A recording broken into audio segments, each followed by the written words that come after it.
Hello, everybody. Welcome to the Cult Bar, Volume 33. And this is going to be fun because this is something you and I have never done before. So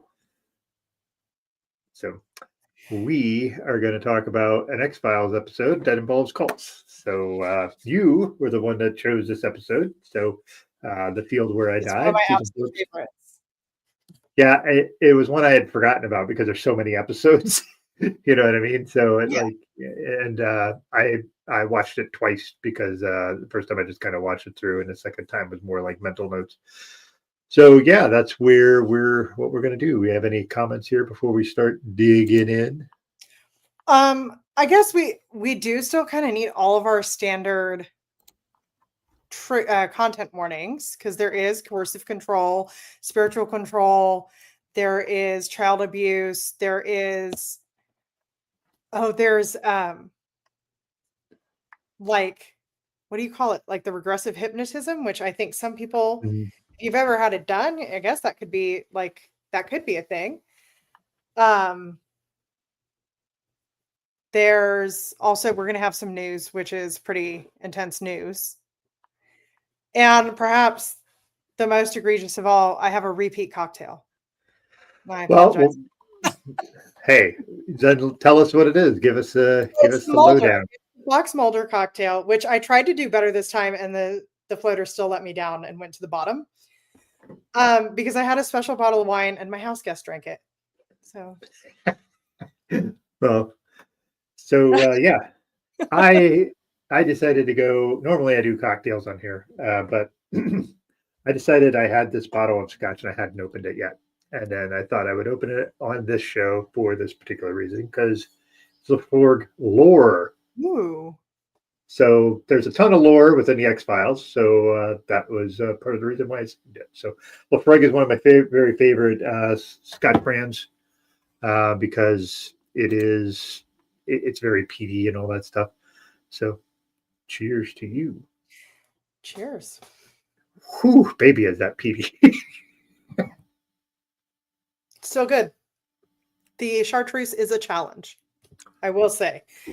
I don't know that chartreuse is for everyone, but I do like it in this one because you get the sweetness of the pineapple juice. It kind of cuts that. So this is it's supposed to be rye, but I was out of rye, so it's bourbon. Bourbon. Actually, there's a lot of substitutions in this. It's basically a whole different cocktail. So it isn't a repeat cocktail then. Yeah, no, actually it isn't. It's a new thing. There were substitutions last time too, but not as many. It's supposed to be rye, lemon juice, simple syrup, and green chartreuse. This is bourbon, simple syrup, lime juice, and yellow chartreuse with some food coloring to make it do the thing. I mixed the food coloring in the chartreuse and dropped it in. Last time it was correct, save for the chartreuse because I couldn't find green chartreuse. Oh, and pineapple juice. So pineapple juice is the only thing that's in both cocktails and not substituted this time. This is the Fox Mulder in a hurry. This is the Fox Mulder when your house guest drinks your special Halloween wine. Maybe that should just be the name of it. The emergency Fox Mulder. Really good though. It's actually maybe better with the bourbon over the rye because it's sweeter, so it cuts the very herby bitterness of the chartreuse a little bit more. There you go. Yeah, I would probably have gone bourbon over rye anyhow. I'm not as big a fan of rye, but to each their own, yes. I love every whiskey except for scotch, so. Yeah, it does kind of look a little like yeah. So I find it funny that you and I are like on the opposite ends of the whiskey spectrum because scotch is my very favorite. And this one, boy, you want peaty? This is super duper peaty. So this one's really good. Definitely in my wheelhouse. I have a guest host tonight by my feet. My cat is in here, so he might make an appearance. Yeah, he made an appearance in the pre-show when you were when I was looking for my charger. Yeah. So is that Thaddeus, I believe? Yeah. All right.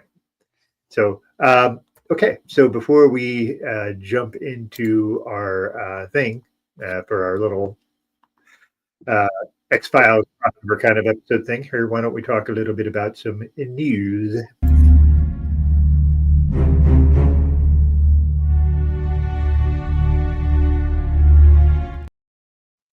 And of course, I'm so prepared that I didn't actually get the thing ready to share. So, and here we go. So, I just found this, and I was unaware of this, but apparently there's this dude, this guy right here, and his wife. They always have, is it like a requirement if you're going to be a cult leader that you have to have something weird going on with your hair? I think so. So apparently this guy, David E. Taylor, and his partner, I guess they don't have the same last name, were arrested on federal grand jury indicted roles in forced labor and money laundering conspiracy out of their church. Oh. So Kingdom of God Global Church is the name of the church. Well, here's a fun sentence. It was the Christian version of Epstein's Island. Yes, that was in the article. So that gives you any idea. So apparently this guy was utilizing women within the church for whatever means he wanted to. There's this article is long. It has a lot of different stuff. They had a call center to raise money for the church, and they were just forced to work and wouldn't get paid for it. There's some things here. You will have to raise so much money, and then if you don't, there will be consequences. And the consequences were peanut butter jelly regiment. Or peanut butter and jelly regiment. They would also make them just not eat and all kinds of crazy stuff. The one thing, there was a thing where they were asking him about his suits or something, where he said he also claimed a dependent on one of his taxes and didn't know who the person was. Named Brooklyn Mitchell, just all kinds of stuff. They asked him about he spent $3,500 on a Versace suits, and he said he doesn't go to Macy's because they don't have the kind of suits I like to wear. It is just all crazy stuff. And I said, this one needs its own documentary, and you were like, I'm pretty sure they'll probably make one about that. We'll be covering this one in a year or two. All right, yeah. Well, say hi to Thaddeus, everyone. He's been a huge jerk. Hey, Thaddeus. He is retroactively named after an X-Files character. Oh, okay. It's named actually for a Stephen King character, Thaddeus Beaumont, which my late great dog, was named Beaumont. But in one of the later episodes, we discover who they is, and it's actually a man named Dr. Thaddeus They. So. Yeah, I'd forgotten about that. Again, there's so much in the X-Files universe that it's kind of hard to remember everything. So, but yeah. Hey. So let's get to it, I suppose. Yes. Yes. So I'll set the stage a little bit because this, like I said, is one of my favorite episodes. And there's a few things. There's different. So, okay. If you're not obsessed with the X-Files, which not everyone is, not everybody touches greatness in their lifetime. That's fine. Fair point. You may not understand this, but there's the funny episodes, and there's homage episodes, which are sometimes funny but not always. Mm-hmm. Monster of the Week episodes, lore episodes, overarching conspiracy theory episodes, and then my favorite, Sad Boy Mulder episodes. And then you have your Scully episodes, right? And then the split episodes, which usually involve a lot of Mulder calling Scully on the phone. And this is a Sad Boy Mulder episode. Mm-hmm. And it's fantastic. It's perhaps the saddest of the Sad Boy Mulder episodes. Yeah. And actually, I have a theory on this one now, on this being probably the fifth or sixth time I've seen this episode. It hit me at the end of what it is about this particular case that really got under Mulder's skin. And I'll present this at the end. Okay. But our basic story is in the X-Files universe, Waco happened. Mm-hmm. And also Waco is happening, but it's a different thing, right? Right. So they have a Waco-like church somewhere in the South. Do they say where? I can't remember. Yeah, in Apison, Tennessee. Okay, yeah. So they have this Waco-like church That's that why has they, a whole bunch of things in similarity with the Branch Davidians. For example, the leader's name is Vernon, which is David Koresh's real name. It's like this Temple of the Seven Stars. Branch Davidians were Seventh-day Adventists. They were stockpiling guns, gun runners. The FBI is the devil, et cetera, et cetera. Just go back and watch our Waco episode. It was the Branch playing all the hits. Not, but also the Branch Davidians also existed, and that tragedy had already happened. So everybody in the FBI was super worried about it, right? And it was a very similar situation where they thought that they had an in, and they thought that they were going to get like catch them all by surprise, but they got tipped off. So we open on them raiding the place, and nobody's there, and no guns are there, and they're like, uh-oh, we fucked up. And somehow or another, Mulder just seems to know that there's something in a field out there. And they're like, but Mulder, we don't have any, like, our intel says there's nothing in the field. But then as they walk further out, they can hear voices, they can hear praying. And sure enough, there's a bunker out in the middle of the field. All of the people are there, and they're trying to find their informant.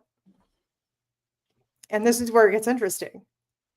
Their informant turns out to be a woman with multiple personality disorder, or perhaps, as Mulder thinks, someone who's living out their past lives.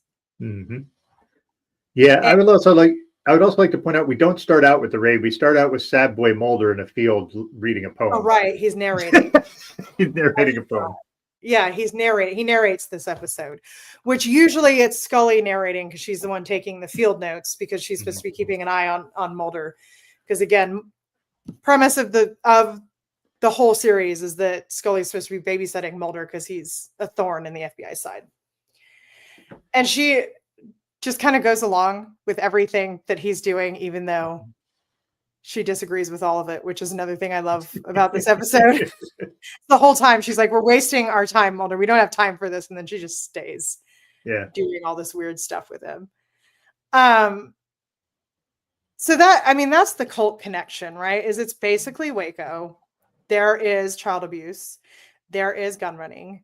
The FBI is super afraid to fuck it up. They're on a very short, like thriller length timeline. They have to find some evidence before this arraignment the next day so that they can get this guy put away and not humiliate themselves and the FBI again, because if you recall, the FBI, DEA, not DEA, ATF was embarrassed and humiliated at Waco, just like they were embarrassed and humiliated at Ruby Ridge. And God forbid we do that a third time.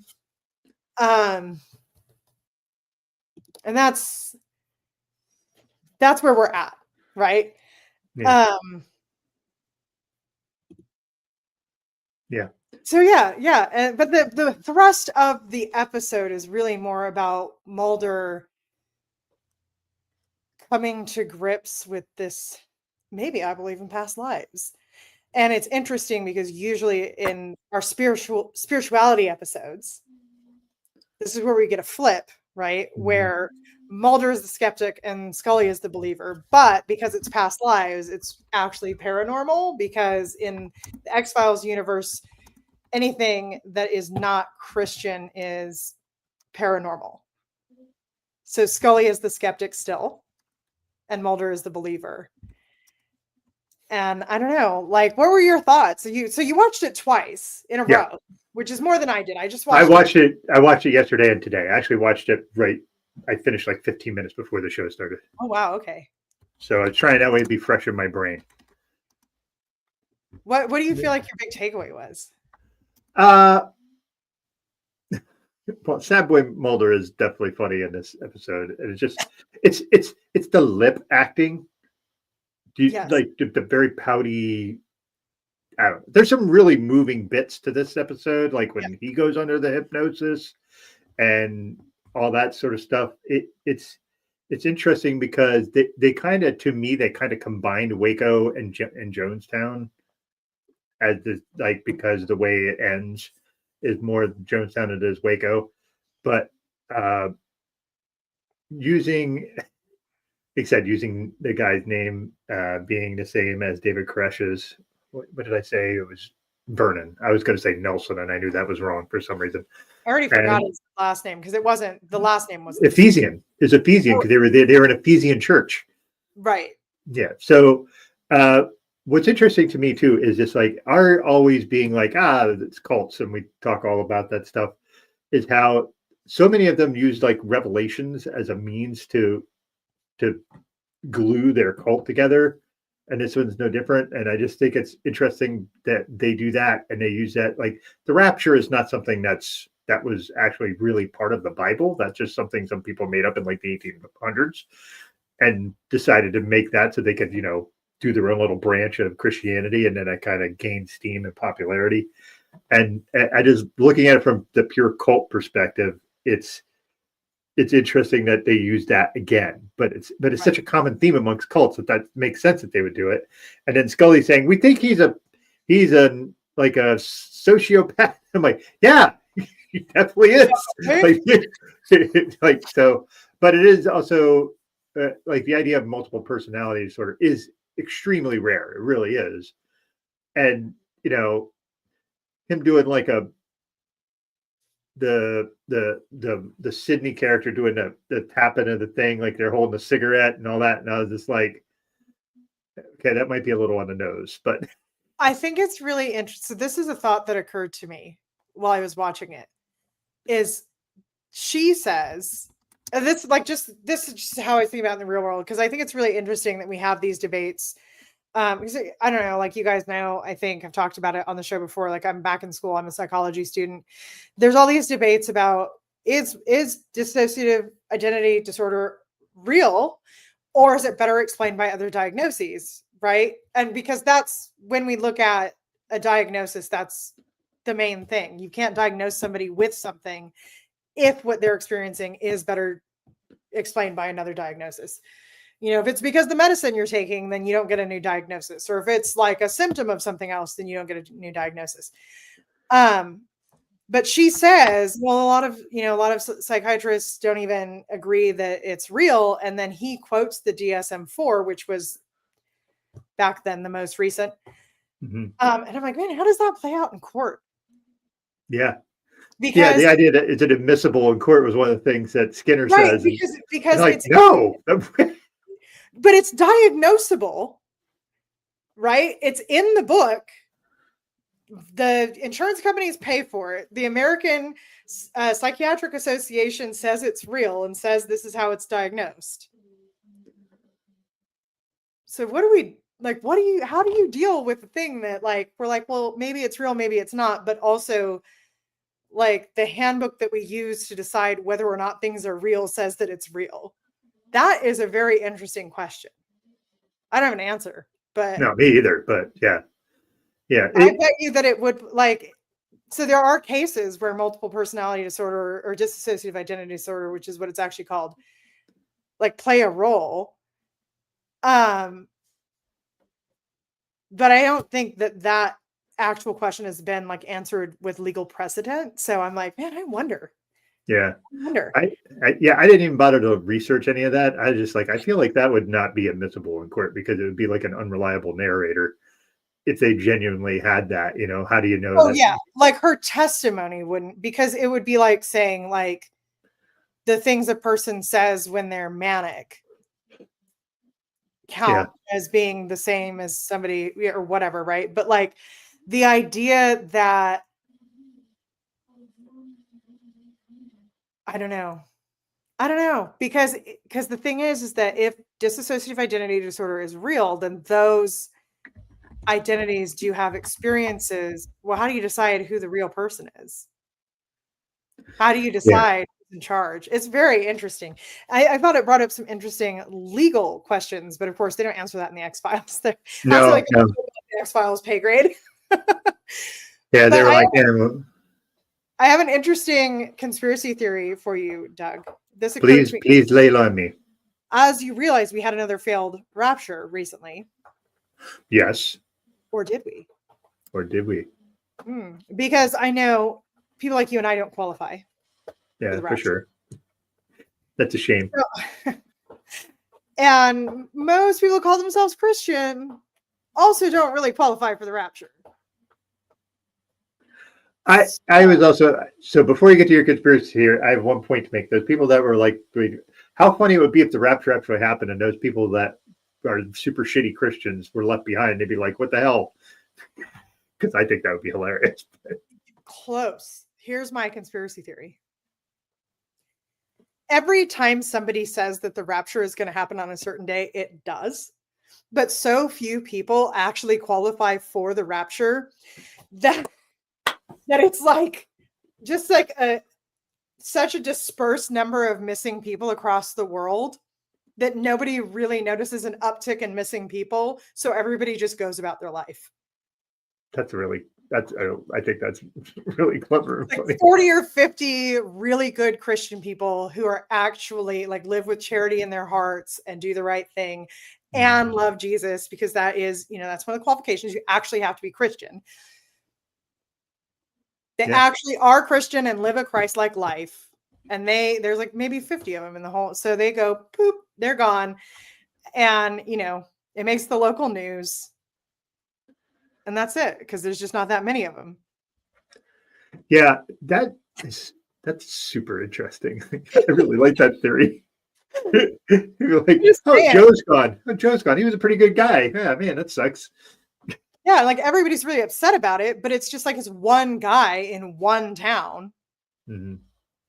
That doesn't make, worldwide news. Like, no.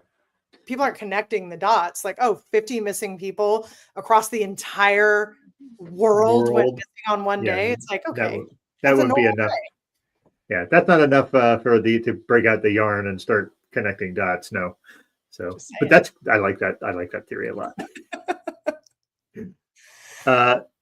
So there's some super interesting things here. There's a one part where Melissa, who's the person who supposedly has a multiple personality disorder, or whatever you mentioned what it was. I think that's the one you said the right term now, where he shows her like the photos and she's like, I don't believe it.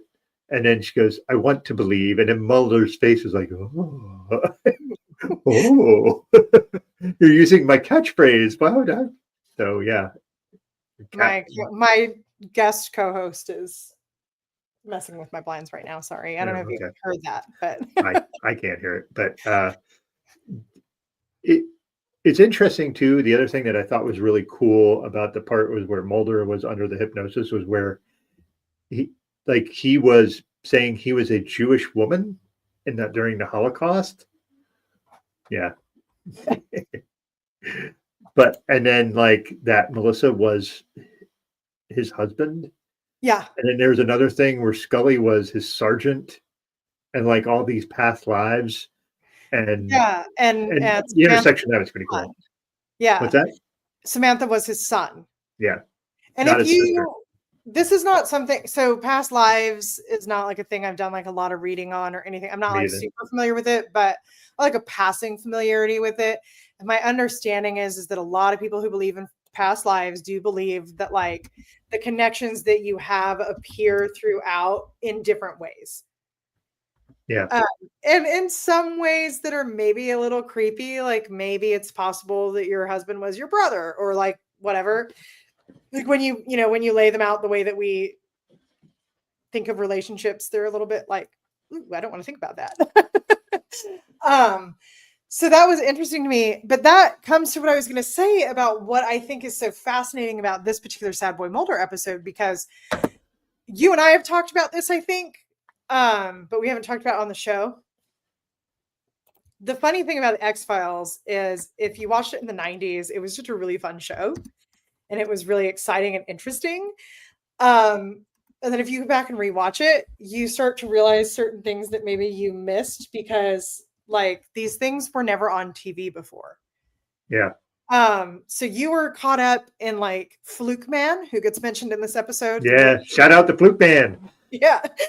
Or like, Toombs, who was like eating people's livers and making weird sticky fucking cocoons and shit. And like, government conspiracies. And like, you can look back now and they called some shit, right? Like they predicted things. So we have all this stuff, right, that we couldn't have possibly have taken in. So you missed these little details, like Mulder's a porn addict and never has a girlfriend, except for one time he has sex and it's with a vampire. That's real, guys. That's canon. I didn't make that up.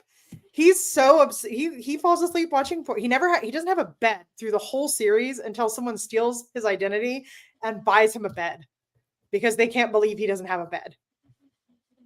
That's canon in the series. Wow. He falls asleep on his couch watching porn every night, to the point that when he gets body switched with the guy who buys him a bed, he doesn't even think to check to see if this guy has a family before falling asleep in the lazy boy watching porn in this guy's house. And the guy does have a family, and his wife is pissed when she comes downstairs to see who she thinks is her husband asleep in the lazy boy with porn on. When they have 2 teenagers in the house who are about to come downstairs and see the dad pass out in the lazy boy porn on the family television. Like, Mulder is a loser. His whole life revolves around finding his sister and work. And lone gunman. Yeah, the lone gunman.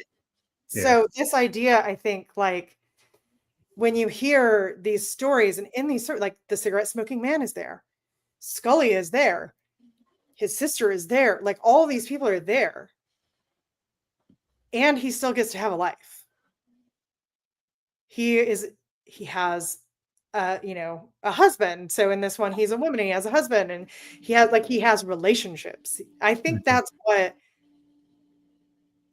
in some ways, past lives, because it is a religious idea, not Christian, but religious, it would be something that Mulder would normally push away from. I think it's attractive to him because he's so lonely.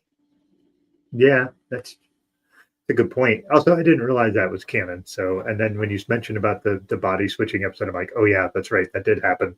Yeah. Yeah. The only relationships that he has through the entire series are with coworkers and the lone gunman. And then the one guy, whose name I forget, Max, who's another conspiracy theorist. And that ends tragically as well. So it's, like, and it's all in this thing of, like, I have to find my sister. I have to find what the truth is. There's nothing in his life that is a personal life. Yeah, true. So I have a small emergency that I have to take care of. I just need to go up camera for 2 minutes. Can you carry the show for just a couple minutes? I think so. I think I can talk about X-Files for 2 minutes. I think you could talk about X-Files for longer than 2 minutes. I'm going to guess that. I will be right back.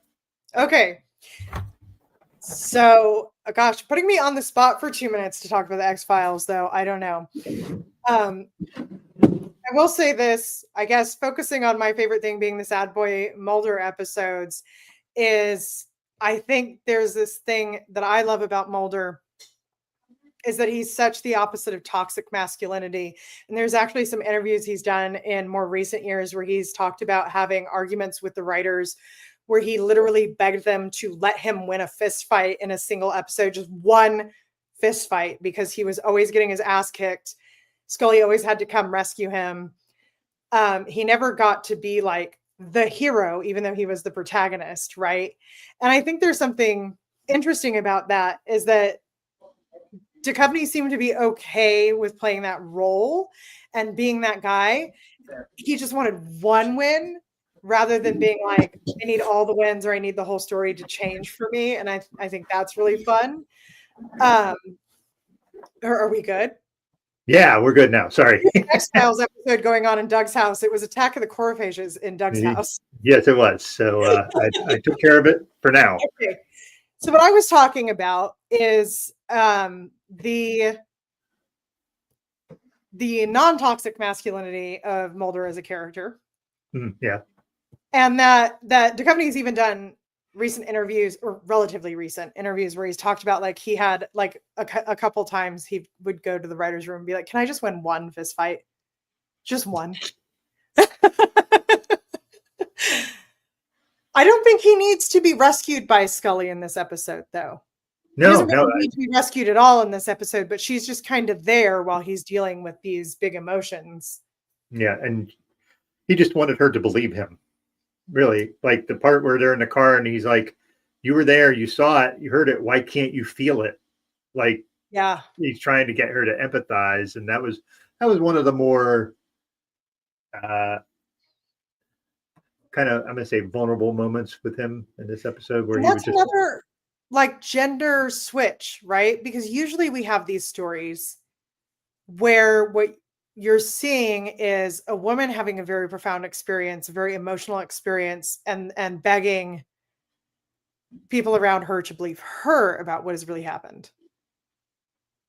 And this is now him being like, how could you not feel the emotion of what happened and therefore believe it because of the emotional impact? Yeah. Yeah, it is. You know, I always kind of recognize that there was a gender switch from a traditional gender roles, like, you know, Mulder's the kind of emotional sort of, I'm going to say, flaky one, and Scully's this like straight arrow kind of thing. But like, I didn't think of it in the context of toxic masculinity and how Mulder is, you know, not that. So it is a really interesting viewpoint on that, because I hadn't really considered it, you know, which I should have. I should have been able to pick up on that, but I hadn't. I mean, he's also a porn addict, so it's not like. Yeah, but what porn is he watching? We don't know. Fair, because every once in a while it is Alien Autopsy. Yes. It's not always porn. Or is it like alien porn? Possible.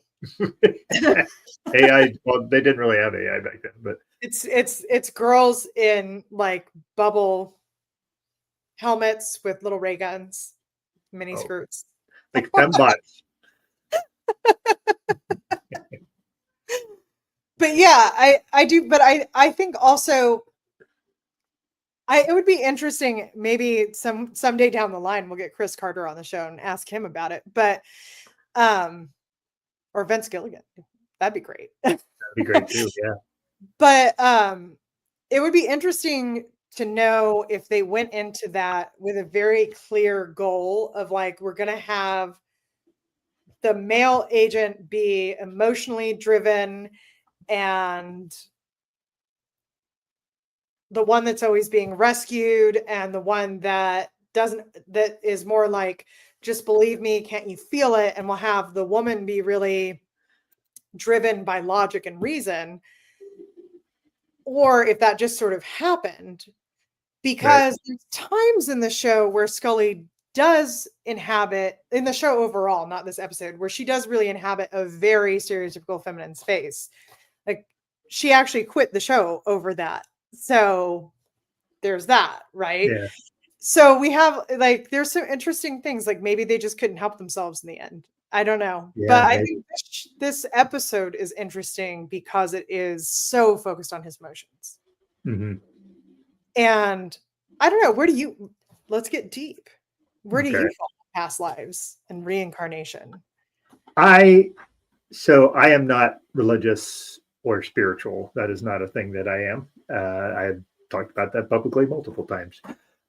But I think if you look at the way nature works and how it's very cyclical, everything cycles, lunar cycle, you know, days or cycles, the way things like leaves fall off the tree, they decompose in the ground, they provide, or things die and they go into the ground, and that provides nutrients for other things to grow.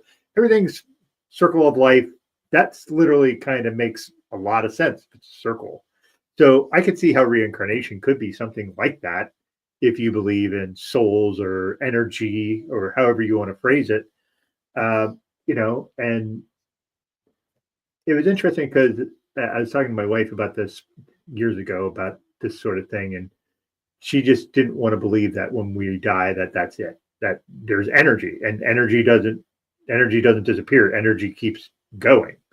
So the idea that your energy can move on, that kind of makes sense to me in ways. Now, I do think that it. I feel like if you have past lives, it's a rare person that could actually connect to what those are. You know what I mean? Yeah. Like the idea that they wouldn't have the blockade of knowing what happened before, because I feel like that would really fuck you up. Yeah. Like, you know what I mean? If you had these past lives, and like, what if you were like a really terrible thing in a previous life? And the other part of it is, I think if there is reincarnation, I don't think it's necessarily that if you're, uh, Zach. yes, We are butt farts in the wind. but farts. Just the idea of reincarnation. I'm not sure it's something like, well, if I was a person in a previous life, why does that mean I get to be a person in the next life? Right. Could be something else. I don't know. Nobody knows. That's the thing. Oh, I agree. Yeah. But I could see it working in the fact that everything's so cyclical. I think the most freeing thing that has come. So I think that I'm going to say something that might be confrontational to some people, and I apologize if it feels confrontational, but it's just true for me. The most freeing thing that happened for me that I don't think happens for a lot of people, because a lot of people, they grow up and they are either in a non-religious household, so they just don't ever have to deal with religion at all, Mm-hmm. or they are in a religious household and they just kind of carry that through their life. Most people don't have to deconstruct. If you have to deconstruct, that means you have to really fucking think about things. And I think for people who have to deconstruct, it ends up being, it takes a really long time. It doesn't happen like in a week or a month or a year. Like it creates a curiosity. Mm-hmm.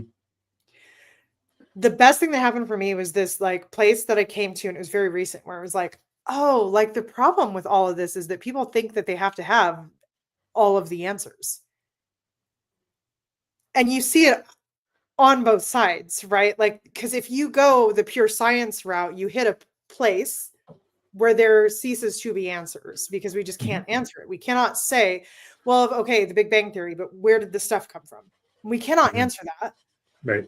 yet. Maybe someday we will, but we can't now.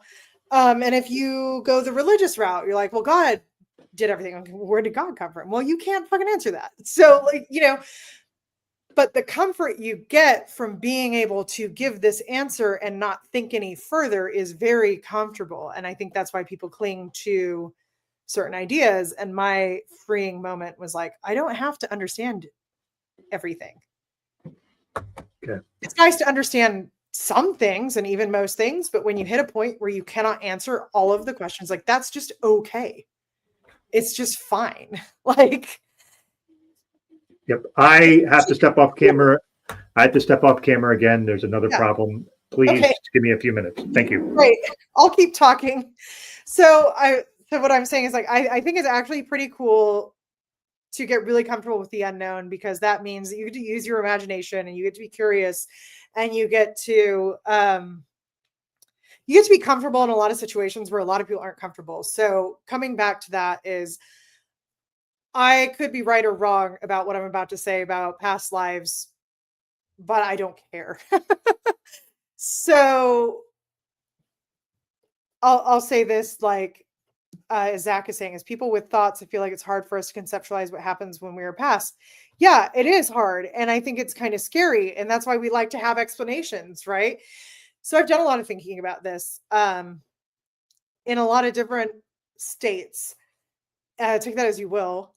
And what I think, I love Thich Nhat Hanh's talk on this, and I'm going to butcher it like crazy because I've had half of this and there's a lot of alcohol in it. But he talks about, you're a drop of rain and you fall into the ocean. You don't cease to be a drop of rain, but you go into the ocean. Like, you're just water, and that's where you are, and it's home, and it's where you belong. And it's not scary to be part of the ocean because that's your water. But at the same time, I believe that we're all part of this greater thing, and we wouldn't be here doing all of this shit if it didn't matter, like if the experiences we were having didn't matter. So I think we keep those things because they matter. So I think that it's very like this is very woo. So y'all, whatever. If you don't like it, if this doesn't feel right, like don't like at me. I feel like a lot of pressure now that Doug isn't here to like give me looks if I sound crazy. But I feel like there's like a billion particles or whatever of whatever makes up a soul, and we go into whatever makes our ocean, the universe. And then, yes, Zach, we need you, Doug. We go out into that, and those little experiences and those little parts of us, like they go out and mix in with other things. So like there's a billion parts of me, and maybe like 5 of those experienced a past life together, and 5 of them experience, like 5 of them were a dog in a past life, and 5 of them were a tree, and 5 of them were the fucking ocean. Like who knows? So I don't know that I could like do a meditation or get hypnosis and be like, oh yeah, like I was this goose or whatever, because it's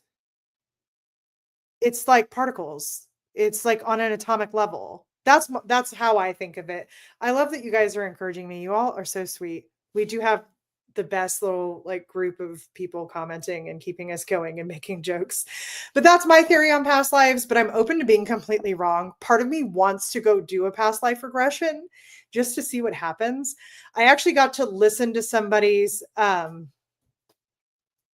tape of a past life regression, and it was interesting to me because this person happens to be someone that I now know to be a bit of a grifter. And in listening to it, I could see where like they were totally getting what they wanted out of it. And it felt there was a shift in the middle where they were like trying to prove to this person that they had some like that they were special. And you could hear where it shifted. And so it was like, man, I really wanted to hear this because I wanted to know if I thought it was legit or not. But now I just kind of know you're an ass. And I kind of already knew that. Bummer. I don't know how much of that you caught, Doug, but you can watch it later. I'll rewatch it later. Yeah, sorry, I had to take an air conditioner out because that's where the bugs were coming in the room. Oh gosh. So yeah, so that's a different X-Files episode. Yeah. My least favorite one. All right. So does that mean you're really grossed out by bugs? Normally? Not by bugs, but by cockroaches specifically. I know you're not dealing with cockroaches, but there is the bugs episode of the X-Files is about cockroaches. And it's called Attack of the Chorophages. I've seen it like twice ever. Once like the first time that it came on, and I was like, oh, you know. And really, because what's interesting, the reason I was going to bring it up, Zach, whose dad was apparently in this episode, is because if you watch this fucking episode of the X-Files, Attack of the Chorophages, it's where the girl who's Brand X. Oh, it's a different one. Oh yeah, he had, what was his brand? It was the smoking man's brand. Morley. Morley's. Yeah, that's gonna be my X-Files tattoo, is a pack of Morleys. I could, as much as I dislike smoking, I couldn't see myself getting a pack of cigarettes tattooed on myself. I quit. Yeah. I'm not going back, but I loved smoking, and I smoked Marlboro Reds, and Morleys are modeled after Marlboro Reds. And I don't want the same X-Files tattoo that everybody else has, and I don't want a massive X-Files tattoo. So I do have, well, can you guys see this? This is like the closest thing I have right now to an X-Files tattoo. Oh, that's cool. It's also very similar to the thing you have in the background too. Yeah. Yes, have Mulder in the background there too. Yeah. Well, I like aliens. I got this guy too. I got him on the extraterrestrial highway. I don't know how to get him on the camera because mirroring is fucking me up. Okay. Yeah, that's. Oh, I like that it's part B, part alien. That's Yeah. fun. Two of my favorite things.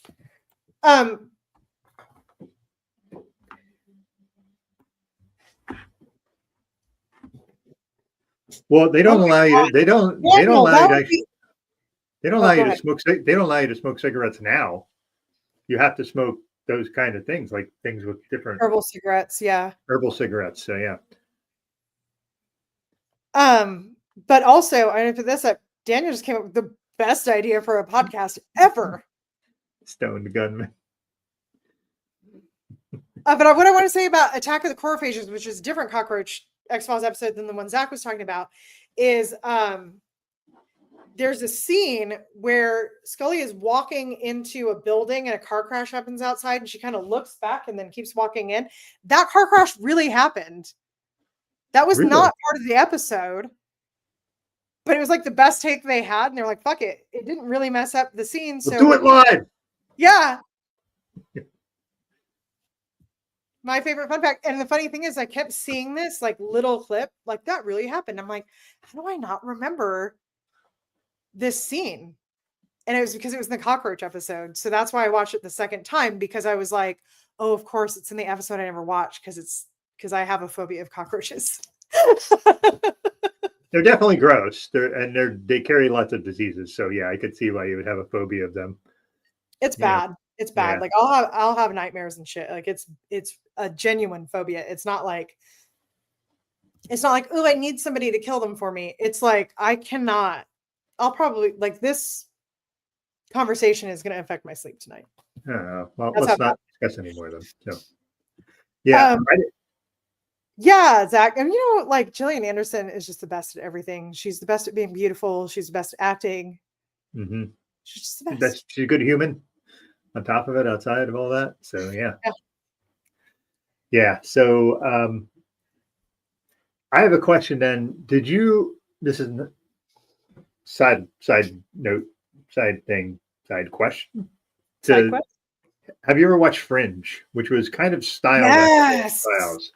And I really liked Fringe too, but that was a way different vibe and feel to that show than the X-Files was to me. So I feel like Fringe was a little like, well, Fringe, I think the X-Files allowed Fringe to be as intense as it was, right? Like, I don't think Fringe could happen without the X-Files. Oh, for sure. Yeah. And so there was a very different feel. It was a lot more mysterious and a lot more like intense all the time. Mm-hmm. Where I think the X-Files kind of had to do more Monster of the Week and more comedy and lightheartedness mixed in, or they wouldn't have kept an audience in the 90s. That's very true. And the guy that was playing the older gentleman Fringe, that guy is just freaking hilarious. I cannot remember his name for my life. Yeah, wait. I think wait. Is that it? Is it John Noble? Is that the guy's name? I gotta look something up, because this is gonna actually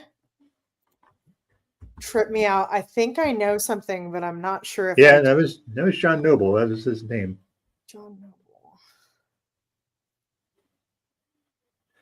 Actually, the person I really liked on that show is Anna Torv. But was he okay. I'm having a hard time with it showing me what I want to see. Hold on. Oh, he was in Severance. I forgot about that. Oh yeah, he was Turturro's love interest. Yeah. No, he was married to Walken, who was it was Turturro's love interest. God, Severance was a great show. Oh, so good. So good and so weird, just so excellently done. I can't believe Ben Stiller directed that. I really can't. He's doing great things. Yeah. As a director and producer. So here's the thing. So what I was looking for, but turns out I'm wrong. Doesn't he kind of remind you of Deep Throat though on the X-Files? Yeah, kind of. But he's not. I looked it up. That would have been great. But anyway. Yeah, he does kind of remind him. And he has a very, very interesting face. Yeah. Like, a lot of I don't know, just a really interesting face. It's a very memorable face. You know what I mean? Well, so a lot of our viewers are also Brothers and Booze people, so they'll know who I'm talking about. But our friend Jordan Krause, who was producer of Love Antosha, he was a guest on Brothers and Booze. Mm-hmm. He and I were talking about the guy that is, I forgot his name, but the guy who in the new Superman. I didn't see the new Superman yet. But the guy that they cast as Superman. Oh, yeah. Beautiful, made in a lab guy, right? Very handsome guy.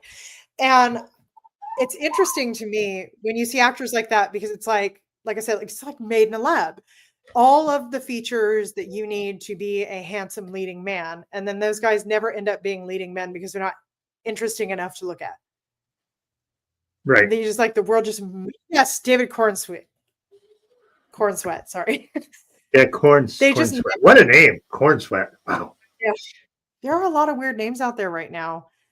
Like, say what you want about old Hollywood, but they would have corrected some serious grievances with names. Like, my favorite like up and coming young actor right now is what the hell is his name? It's such a weird fucking name.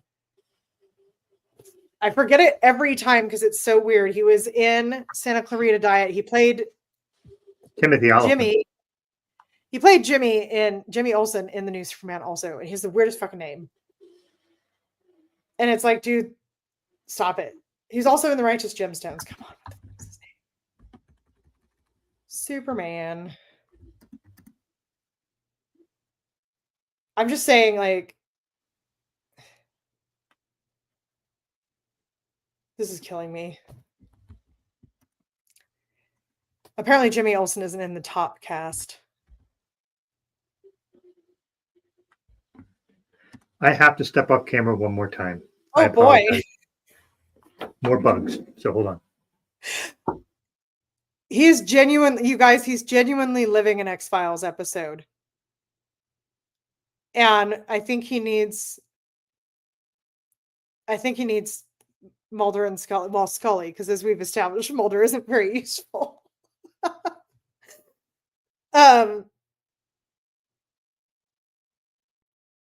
This is killing me because they apparently don't want me to know who played Jimmy Olsen.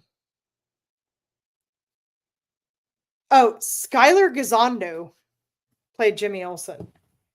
I feel like that's not a good name for an actor. Christ Douglas. Oh, Zach, I thought you were saying that was somebody's name. That would be a memorable name. It'd be very hard.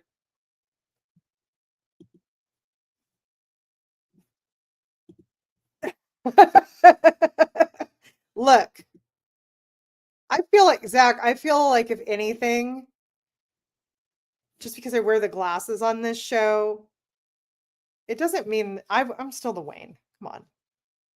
I'm definitely the Wayne, and Doug is the Garth. I think everybody knows that. I do not know how to carry the show by myself when we were on a bird walk, when he had to leave to take care of the bugs, other than to keep talking about weird bug stories. What do you guys want to talk about? I could definitely still keep talking about the X-Files, but we weren't in the middle of an X-Files topic, so that's tough.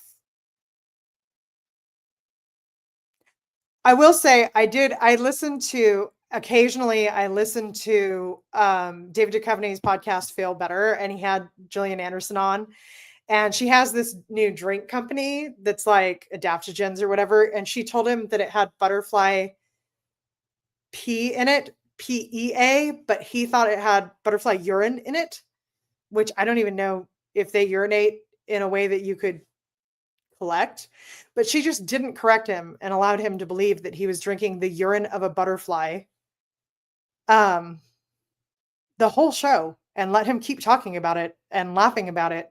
And I thought that was wonderful, and I think that more women should troll men the way that Gillian Anderson trolled David Duchovny on the episode of his own podcast where he believed he was drinking bug urine.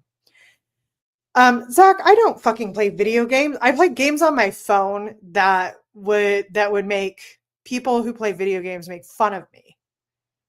I have a very successful farm on my phone. I sort kittens into boxes on my phone. I play Tetris. Sometimes Tetris in real life is spooky. Daniel, like, because it's butterfly pea flower is like, it makes things purple or something. And, it's supposed to be an aphrodisiac or whatever, like the one that they were drinking. And he was just like, oh, you drink butterfly pea and it makes you horny or whatever. It was hysterical.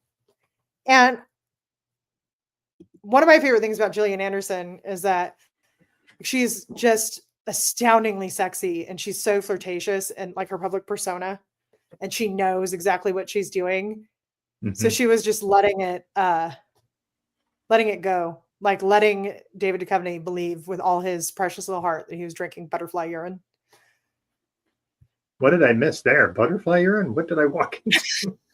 So butterfly pea flower, PEA. Yeah.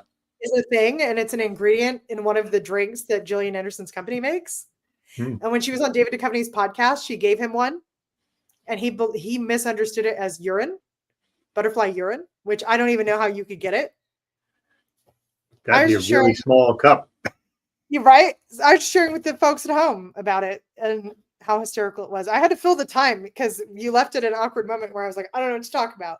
And yeah, I'm very sorry about that, but I think the bug problem is taken care of. There was just more hiding behind a curtain. That was very bad. So we're good. We're good now. Well, they're gross looking bugs. To be fair, they're really gross looking things. We have stink bugs here, but I don't think they look the same. Probably. Yeah. Let me see if I can. I don't know what the real name is. They're always known as stink bugs. Yeah, the ones here, when you come up on them on a trail or whatever you're hiking, they stand on their heads and put their butt in the air, and that's how you know to get away. Daniel is helping us out. Butterflies do not have separate organs for urine and feces. Instead, they are both expelled through a single opening at the end of their abdomen. So you wouldn't want to drink that, no. No, I wouldn't want to drink it even if it was just urine. But you would want to troll David Duchovny and allow him to believe that's what he This is what I was battling in that room. These little. Oh yeah, I've seen those. Yeah, they're little dinosaur-looking bugs. So. Yeah, we do have those, but we also have these ones that like stand up and put their butts in the air. It's really funny looking, but you have to know what the consequences are if you don't get out of their way. Yeah, and the thing is like the stink bugs here, they're dumb. They just like if you go to try to squish them or whatever, they just don't move. Since butterflies only consume liquid food like nectar, tree sap, or fermenting fruit, their waste is also liquid and consists primarily of excess water, sugars, and salts. So actually, butterfly pea probably tastes wonderful. Sweet and salty. It's like lovely vintage. Tiny Gatorade. It's the easiest Gatorade you've ever had in your life. Man, that's just blah. Thanks for having me walk into that. I would like to mention that Gillian Anderson is one of these women that gets excessively hotter as she ages. Oh yeah, because of who she is. It's who she is. Just who she is what makes her just fantastic. Like I don't know if you ever saw the show Sex Education she was on. She was marvelous on that. Oh yeah, and really good. Yeah, she's great. She's wonderful, and she knows it. Yeah, she does. She's so, oh man. A friend of mine said, one of the editors at Dirge said, there's no one on this planet that wouldn't have sex with Gillian Anderson. And you may say that that's asexual erasure, but I contend that she is the asexual eraser. What a great line. That is a great line. I don't know if that's true, but it would be hard to test. Yeah, but asexual people do have sex. They're just not driven by it. And some of them don't, but. I'm just saying, like, there's outliers to everything. So. For sure. So, yeah. I this went like way off the path here, and I'm sorry for having to delve out it a couple of times, but I think we're okay now. That Attack of the Butterfly Pea Flowers. Well, there is like when you get the Empress gin, they have those that has pea flower in it, but it's not butterfly. I think it's a butter. I don't think it's butterfly pea flower, but it is pea flower, and it just gives it purple color. So now I'm gonna have to look it up because I'm gonna be bothered that I don't remember that, and that really bothers me. I think it is the same thing, but yeah, there's no way that there's someone out there with little tiny. It is butterfly pea blossom. Yeah. But David Duchovny really believed that there was like someone out with like a little cup, like millionth the size of this, collecting urine samples from butterflies to put in Gillian Anderson's beverages. Yeah, like did he drink? Did he drink it anyhow? He did. He was a sport. Yeah. He recently also had the girl who wrote that song, David Duchovny, "Why Don't You Love Me?" I haven't listened to that one. Actually, I'm going to tell you, I don't commute as much. I don't commute at all anymore. So I don't listen to as many podcasts. His podcast is unbelievably good. Really? He does a lot of things that are not, like, they're very believably bad. Okay. His poetry, believably bad. His music, believably bad. However, podcast, I'm telling you, I listened to a podcast of him and Sarah Silverman. I fucking cried. It was that good. Wow. He gets into some shit with people, and it's very moving stuff. He did one with Gabor Mate, like about pre-verbal trauma and addiction, and like I could not. Yes. Oh, yes. Daniel, I forgot. The name of her drink is G-Spot, by the way. As I said, she knows exactly what she's doing to us. Yeah, she's not sorry.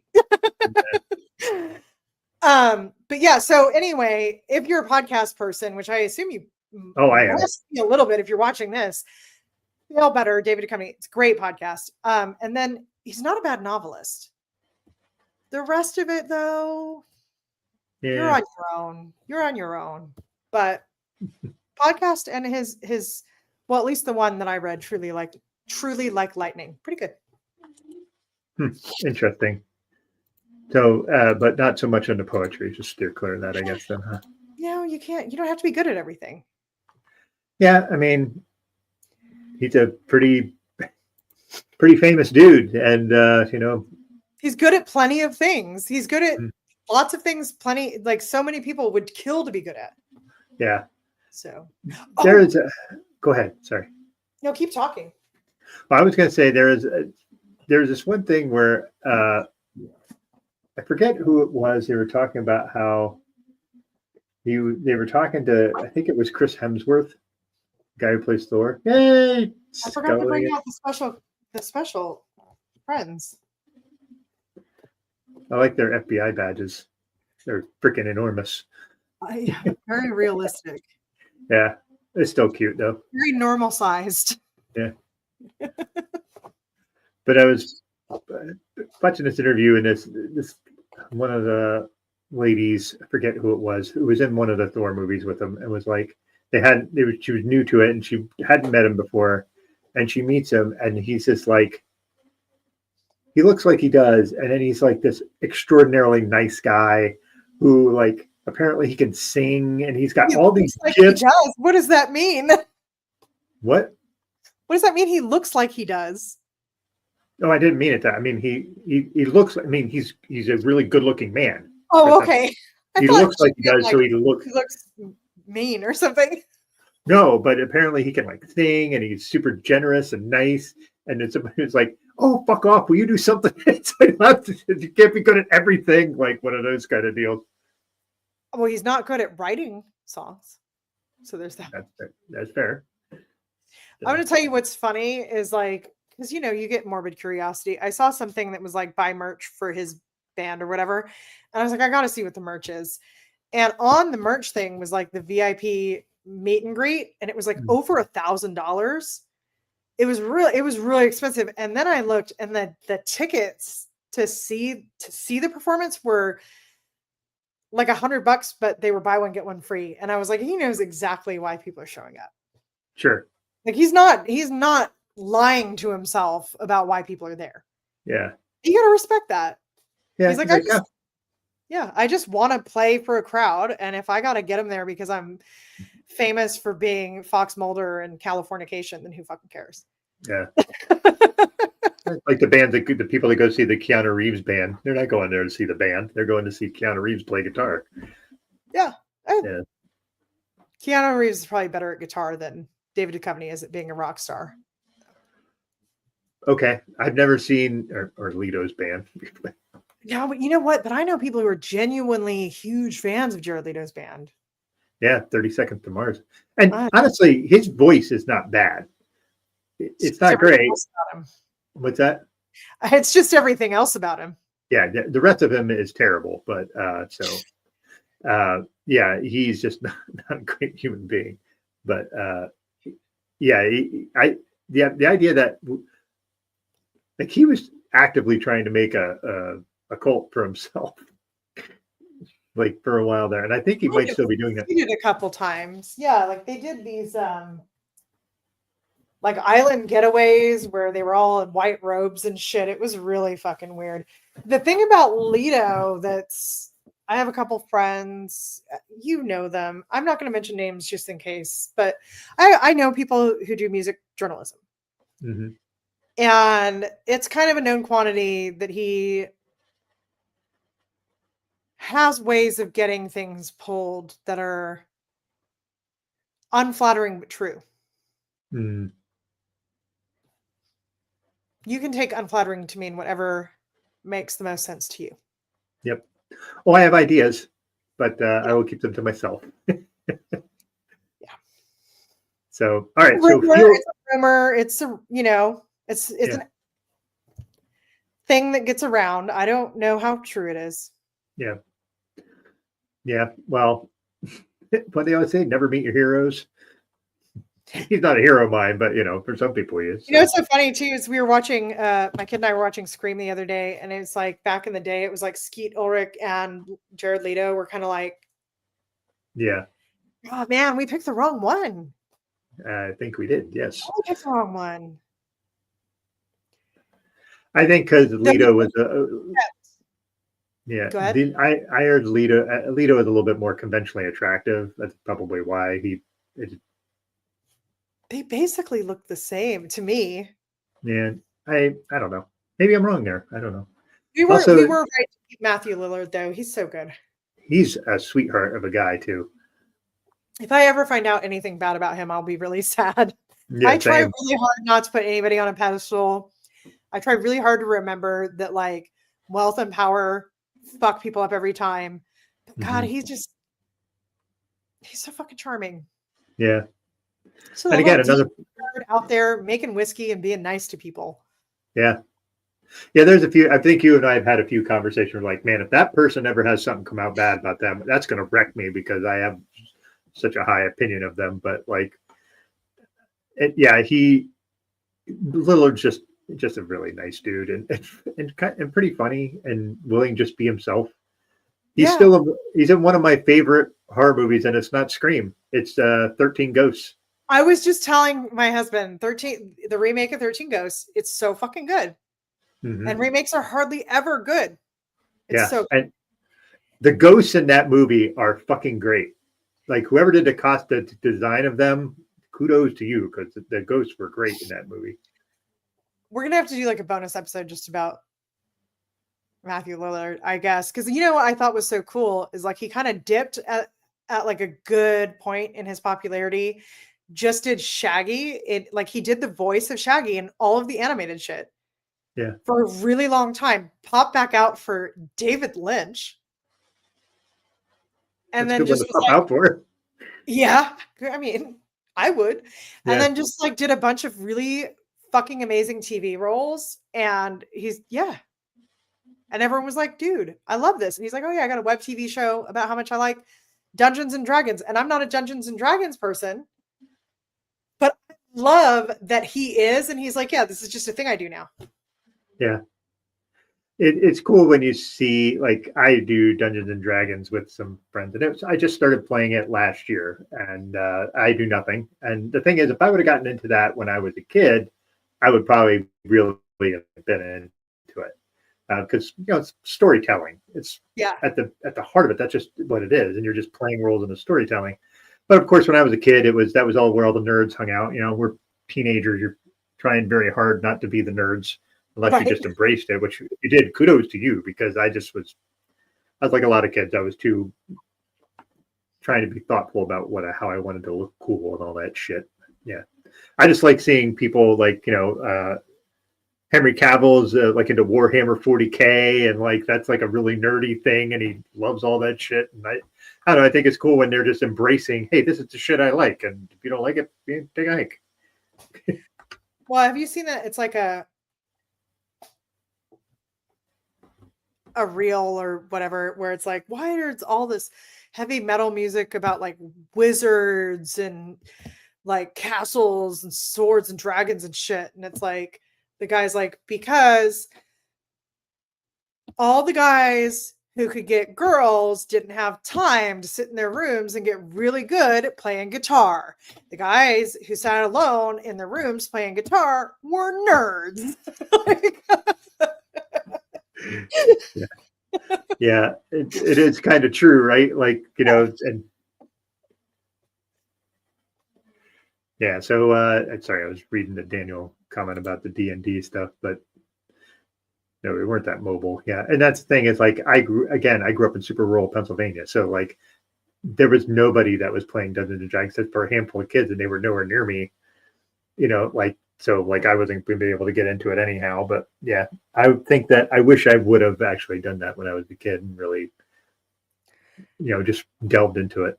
I kind of like that we're at a place in like the evolution of nerddom where people are like, yeah, no, I wish I'd been in to Dungeons and Dragons. It's just that it wasn't possible for me. Like when I was a kid, Mm-hmm.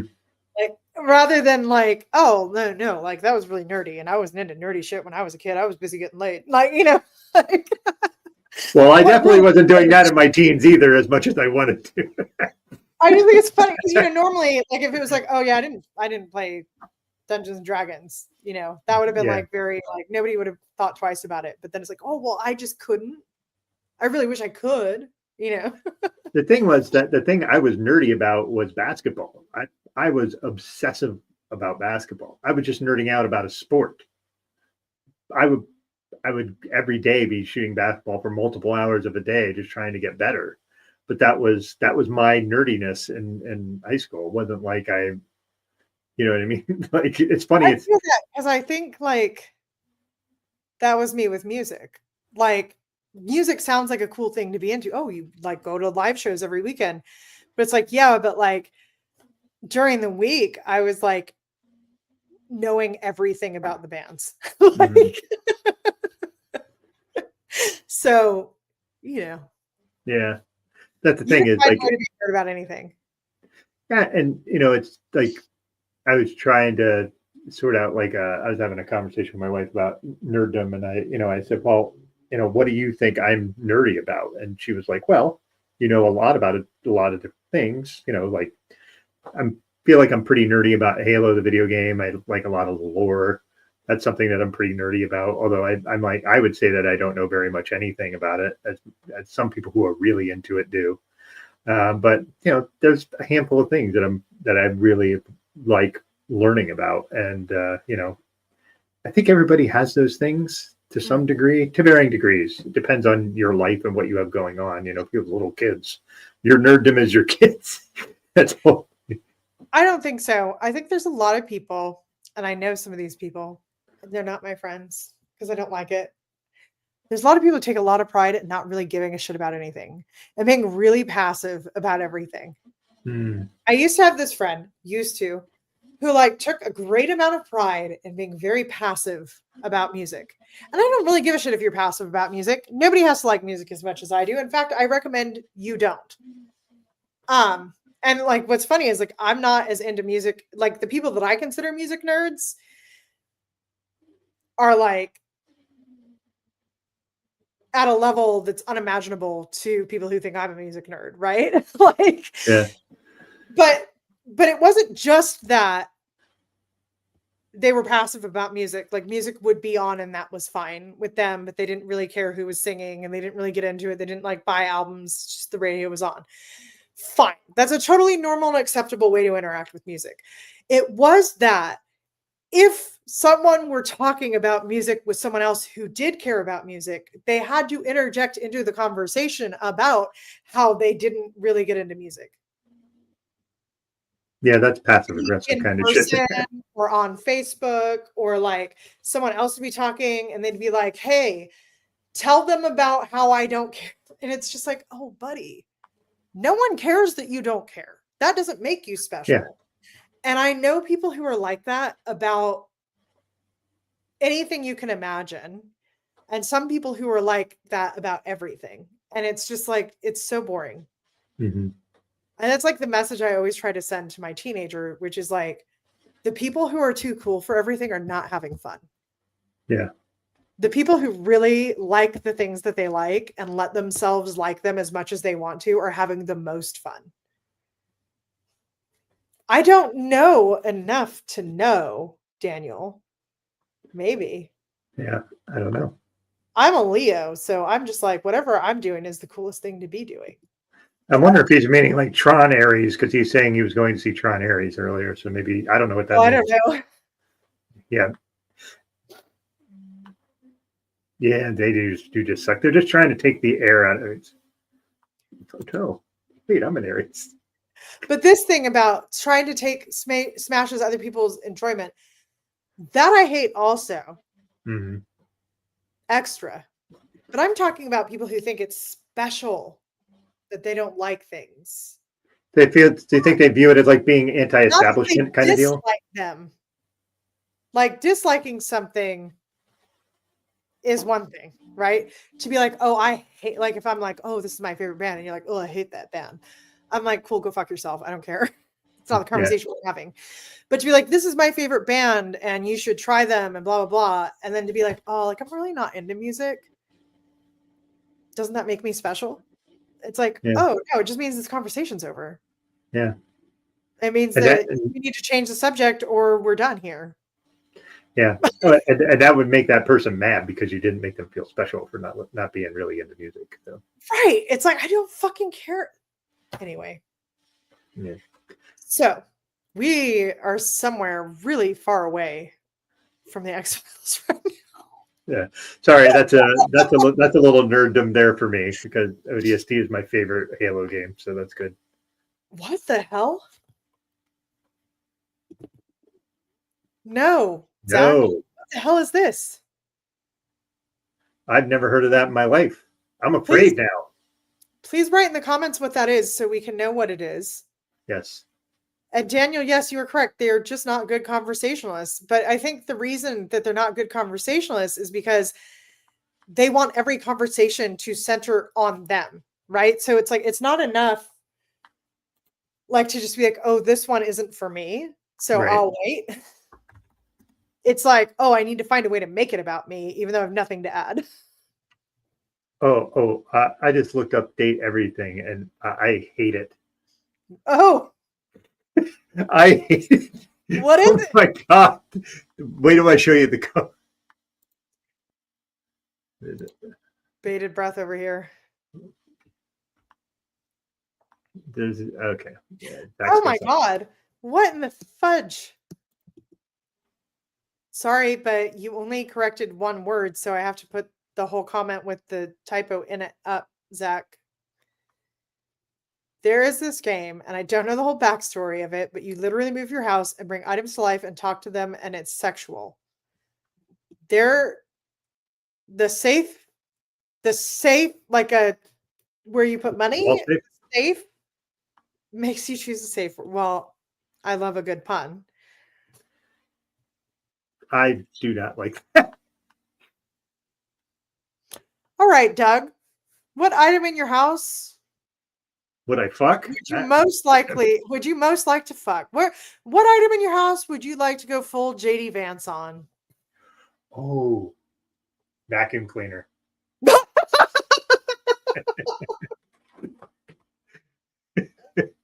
I should have seen that coming, but I wasn't ready. Go ahead, Zach. Get the game. Do it for science. Do it for science. Oh my God. Well, I don't know how to come back from that. I was expecting something. I don't know what I was expecting, honestly. All right, Zach. I did not have that on deck. It just literally popped into my head. I was like, okay, what would work? What? That happened in my friend's play? With a vacuum cleaner? Zach, if you do it, honestly, you get that game. I'll pitch it. I'll pitch that. We don't have enough not safe for work content on Dirge. I'll pitch it.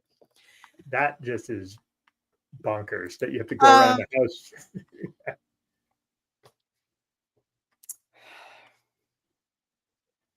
I don't know how I could answer that after your answer. I feel like there are a lot more options for female presenting folks. Well, maybe not. Maybe I'm wrong there. Actually, I am probably wrong there. But anyway. I just feel like I was thinking of it like conceptually and you were thinking very literally. And that threw me so far off. I was like, whoa. What? Well. Did the things come to life in the game? Wait, do they come to life in the game? That's the way Zach was making it sound. Well, if they come to life in the game, well, he said you. If they come to life in the game, then it's fucking settled. It's the Gillian Anderson Barbie. Yeah. You bring items to life and talk to them. It's the Gillian Anderson Barbie, 100%. Come on. Oh, that's true. If you had a Gillian Anderson Barbie, then that's for sure. It's right here. I just showed you guys. Come on. Yeah, the items turn into people that are modeled after the items. Okay, well, then 100, like 1,000% it's the Gillian Anderson Barbie. Close second. Just because I'd have to know. And this is indulgent because it's my own painting, but like, come on. I want to know what that person even looks like.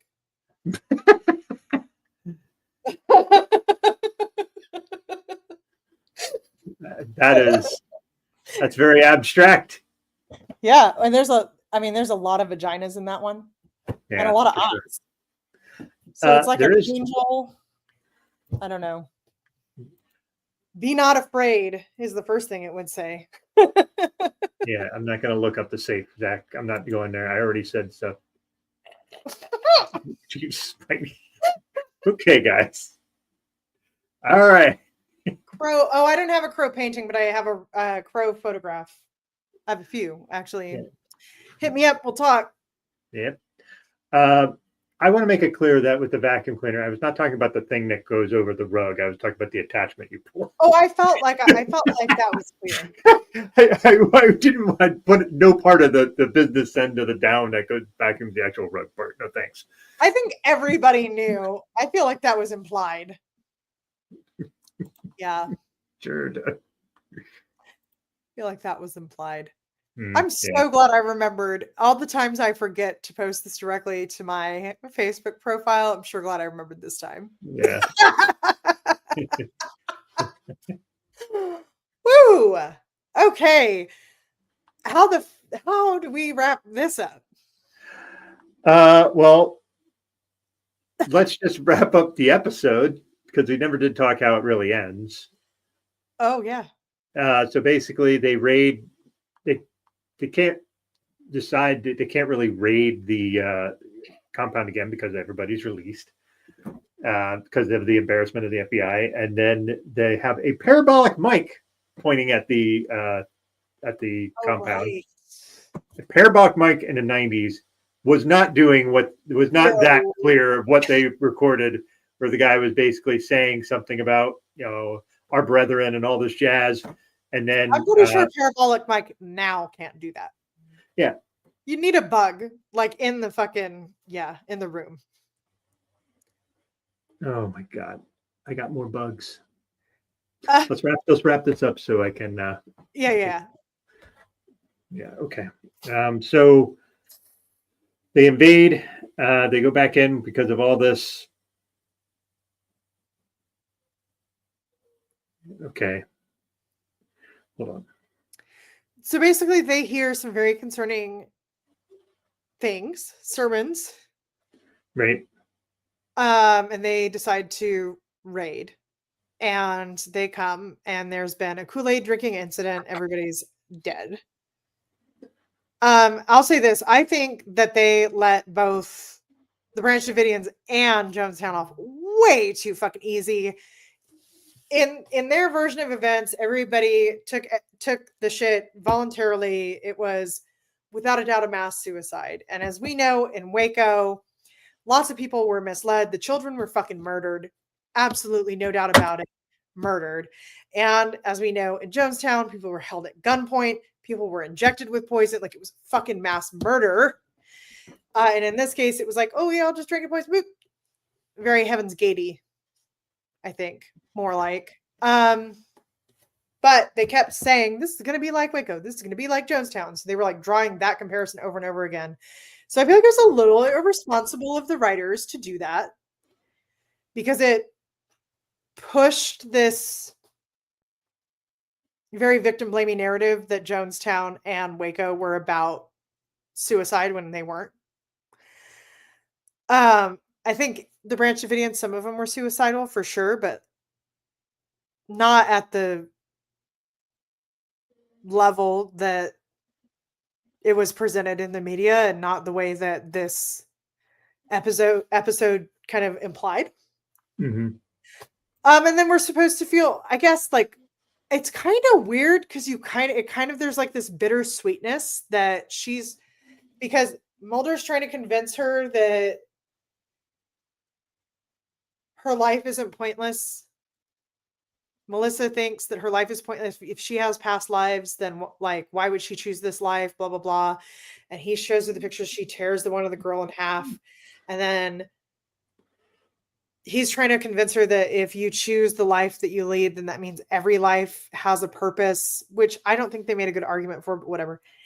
He goes in and she's holding the picture like back together, and there's like some bittersweetness in that she like accepted that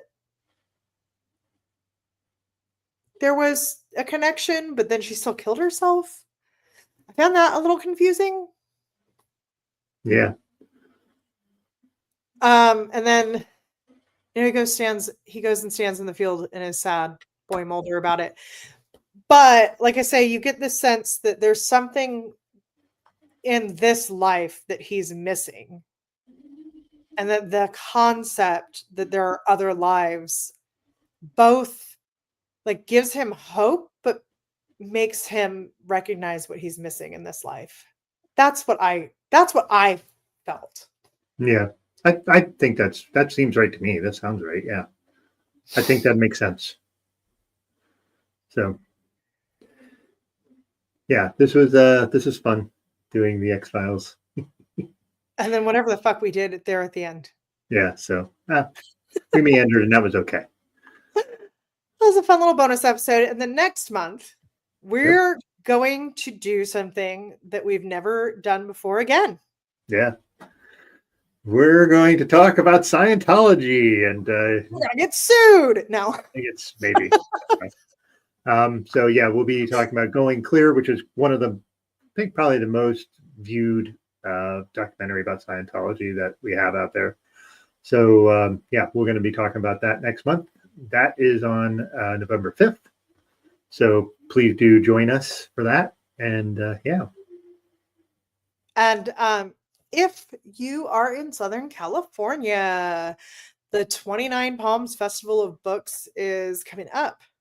It is this November 7th through the 9th in 29 Palms. And I will be hosting an event there called Mojave Noir. We've done it many times. It's always a great success. And you should come to it. It is on the 7th at 7 p.m. And you can find more information about it at mill-tree.org. And you're invited to come hear some great crime fiction with some awesome live music backing it. And I'll be co-hosting and reading crime fiction, which I haven't done in a really long time. So that'd be cool. So enjoy this. That'll be fun. So yeah. Wish I could do that. Unfortunately, I'm way far away. But you're a little far. And then also, don't forget to go visit Dirge Magazine because we're doing some really fun stuff. Can you fuck the books, though? You can, but at home, not at Festival of Books. Not in public. Not in public. Yep. I mean, I guess in your car, but away from the event, like so that if you get caught, that's like your problem, not mine. Yeah, agreed. Yeah. Keep that over there. Anyway, Renee, thanks for doing this as always. It's fun. We'll be doing some other X-File crossovers later on down the road. But yeah, by Alien B and Mulder in the background. Yeah. All right, everybody. Thank you so much for watching as always. And see you next month. See ya. Good luck with your bugs. Yeah.